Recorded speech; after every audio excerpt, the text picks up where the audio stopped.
ಅಮ್ಮ ಗಾಯತ್ರಿ, ಊಟ ಹಾಕೊಂಡ್ ಬಮ್ಮ. ಹಾಪ ತಂದೆ.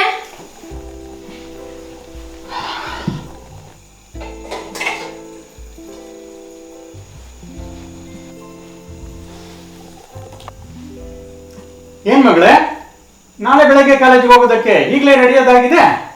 ಅಯ್ಯೋ ಅಪ್ಪ, ನನ್ನ ಫ್ರೆಂಡ್ ಬರ್ಡೇ ಪಾರ್ಟಿ ಇದೆ, ನಾ ಹೋಗ್ತಾ ಇದ್ದೀನಿ. ಬರೋದು ಸ್ವಲ್ಪ ಲೇಟ್ ಆಗುತ್ತಪ್ಪ. ಏನು ಇಷ್ಟೊತ್ತಲ್ಲ? ಬೇಡಮ್ಮ, ಹೆಣ್ಮಕ್ಳು ರಾತ್ರಿ ಹೊತ್ತು ಹೊರಗಡೆ ಓಡಾಡೋದು ಸೇಫ್ ಅಲ್ಲ. ನಿನ್ನ ಫ್ರೆಂಡ್ಗೆ ನಾಳೆ ಬೆಳಗ್ಗೆ ವಿಶ್ ಮಾಡಿವಂತೆ. ಹೋಗು, ಡ್ರೆಸ್ ಚೇಂಜ್ ಮಾಡ್ಕೊ ಹೋಗು. ಅಪ್ಪ ಪ್ಲೀಸ್. ಹೇಳಿದ ಮಾತು ಕೇಳಬೇಕು. ಹೋಗು, ಡ್ರೆಸ್ ಚೇಂಜ್ ಮಾಡಿ ಮಲ್ಕೋ ಹೋಗು. ನಮ್ಮ ದೇಶಕ್ಕೆ ಸ್ವಾತಂತ್ರ್ಯ ಬಂದಿದೆ, ಆದ್ರೆ ಇನ್ನು ರಾಮರಾಜ್ಯ ಆಗಿಲ್ಲ.